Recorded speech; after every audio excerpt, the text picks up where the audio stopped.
What's up everybody, Just Brewing here. Welcome back to the home brewery for another episode of Between the Taps, where I take you through the beers that I have on tap right now. Let me tell you, I've got some really interesting stuff going on right now. I've got some really cool videos coming, and I can't wait to show them to you. So I figured rather than stringing you along video by video, I would show you a little bit about what I've got going on right now. And I really want to get to it. I've got some really cool beers that I want to show you, so let's get right into it. Up first, we have a rice lager with 2 ounces of Sriracha Ace hops and 4.5 pounds of Rice Krispie cereal. That's right, you heard me, Rice Krispie cereal. I wanted to find out what happens if you use a cereal instead of the flaked rice, and let me tell you, I found out. And it's really not a bad beer. I really wanted to brew a rice lager. At the time, it was a style that I hadn't brewed yet, and it was the perfect time of year for it. It was 1,000 degrees outside, perfect time for a rice lager. So I figured, why not? But at the same time, I wanted to try something interesting and something new, so I decided to use Rice Krispie cereal instead of the flaked rice, and it actually worked. It made beer. The only thing that I would change is just how much rice I put in it. 4.5 pounds is a lot of Rice Krispie cereal. It would even be a lot of flaked rice to go into a beer.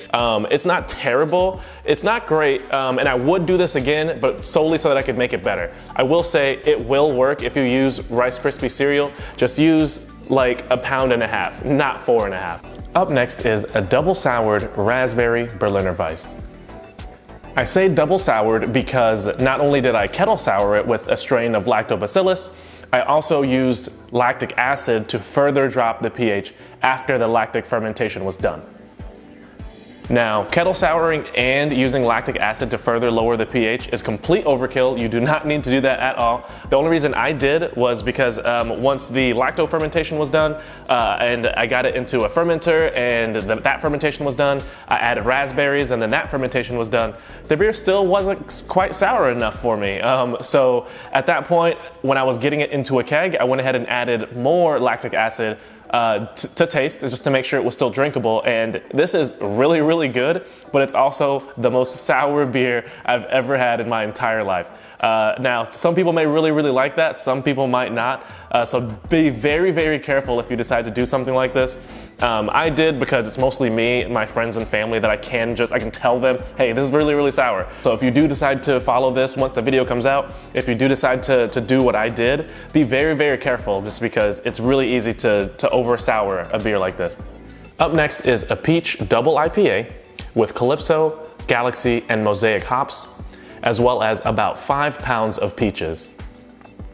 The beer is pretty good. It could be better. I think I could make it better by maybe using a different hop instead of one of the tropical hops. I could replace it with like a West Coast IPA hop, something that's a little bit more piney, more grassy to kind of complement the peaches, opposed to adding more to the peaches, because the peaches have their own flavor. So I do think we should try to contrast it opposed to complement it in this case, if that makes any sense at all. So I do have some ideas as how I can make this better.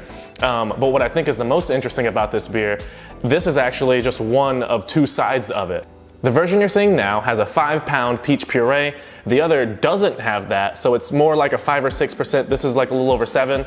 But in order to see that, you'll have to watch the video when it comes out, so subscribe if you haven't already.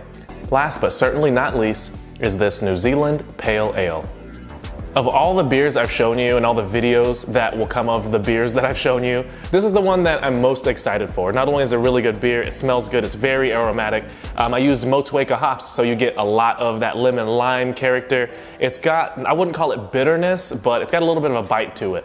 And I think that works really, really well with certain beer drinkers. And overall, it's just a really good beer, and you would never guess how I made this beer. I can't exactly tell you just yet. You'll see, that's gonna be the next video I upload.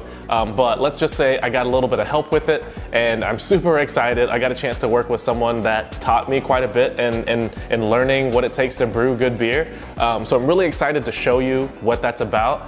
That's all I can tell you. No more questions, please. So there you have it. There's a little bit of insight into what's on tap at the Just Brewery right now.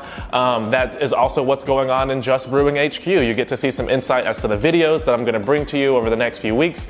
Let me know which one you're most excited for. Maybe I'll tweak the order I have them going in just to please the fans a little bit. Let me know in the comments which one you're most excited for. I can't wait to see what you like. But that's gonna do it for me. Thanks for viewing Just Brewing.